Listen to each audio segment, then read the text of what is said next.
असम में आज वोटिंग हो गई और पिछले चुनाव से ज़्यादा वोटिंग हुई।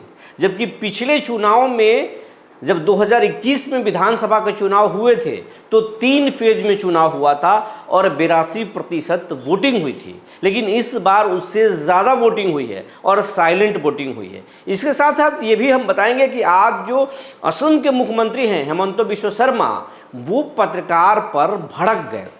क्या ये जीत के संकेत हैं या फिर हार की बेचैनी? आखिर क्या है जो हेमंत बिश्व शर्मा लगातार चिढ़े हुए हैं?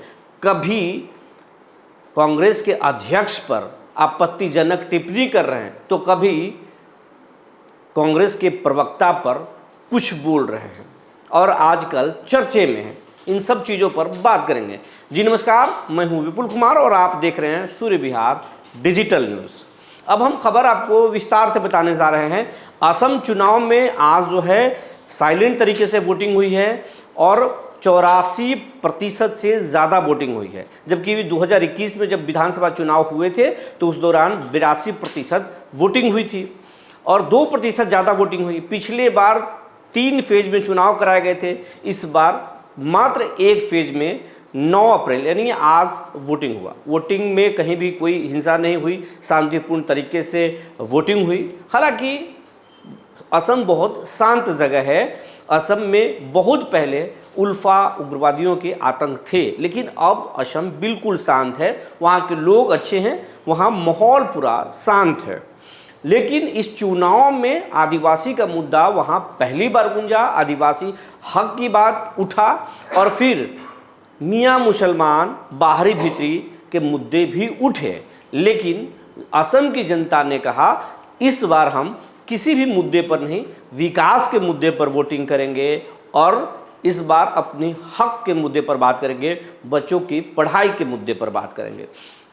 बीजेपी के सामने कांग्रेस और फिर झारखंड के जो सीएम हैं हेमंत सोरेन, उनकी पार्टी जेएमएम पहली बार 17 सीटों पर वहाँ 2 स्थानीय पार्टियों के साथ मिलकर चुनाव लड़ी थी। मुकाबला रोचक रहा है लेकिन और शानदार वोटिंग हुई है, साइलेंट वोटिंग हुई है। अब देखने वाली बात होगी कि नतीजा किस तरीके के आते हैं। लेकिन सबसे ज़्यादा नतीजों से और फिर वोटिंग प्रतिशत से, इन दोनों चीज़ों से ज़्यादा चर्चा आजकल या कहें तो मीडिया में वहाँ के सीएम हेमंत बिश्व शर्मा के बारे में हो रही है, क्योंकि राहुल गांधी ने वहाँ के जो सीएम हैं उनको भ्रष्ट बताया, जेल में भेजने की बात बताया।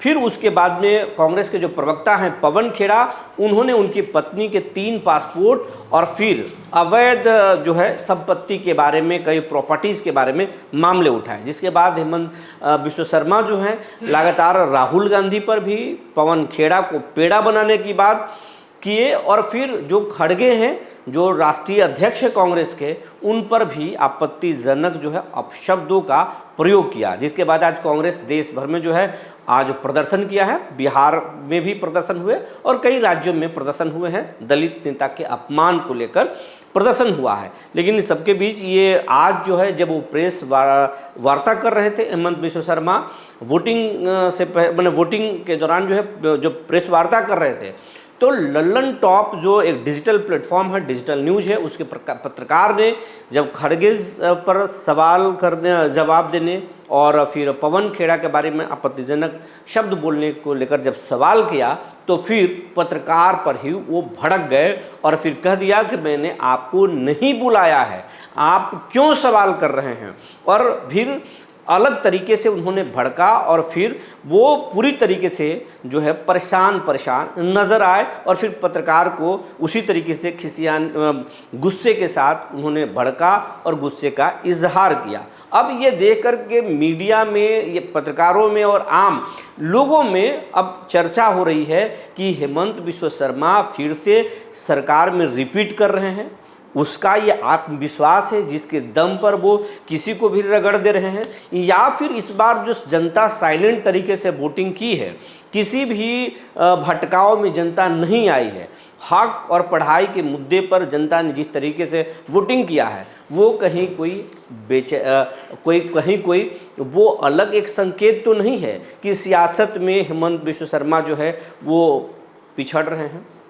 असम में मोदी का मैजिक जो है वो चलेगा या फिर जो हेमंत बिश्व शर्मा के जो टंग स्लिप हुए हैं, जो जुबान फिसला है, उसका नुकसान होगा, इसकी चर्चा हो रही है। क्योंकि चाहे प्रधानमंत्री नरेंद्र मोदी हों या फिर गृह मंत्री Amit Shah, back to back जो है कई सभाएं वहां पर असम में किए हैं और असम को जो है असम में परिवर्तन लाने की बात और कई तरह की बात जो है वादा जो है पीएम मोदी और गृह मंत्री अमित शाह कर चुके हैं। इन सबके बीच में जो झारखंड के सीएम हैं हेमंत सोरेन, उन्होंने भी आदिवासियों की हक की बात की, उन्हें जो है हाजरा बढ़ाने की बात कही, उनकी सरकार अगर आए तो उन्हें आवास देने की बात कही और कई तरह की विकास योजनाओं को लागू करने की बात उन्होंने कही है, जिससे पूरा जो है वहाँ का सियासी वो जो गणित है इस बार उलटता हुआ नजर आया था। तो अब प्रत्याशियों को जो भविष्य हैं वो ईवीएम में कैद हो चुके हैं, नतीजे क्या आते हैं और फिर किसका भाग्य चमकेगा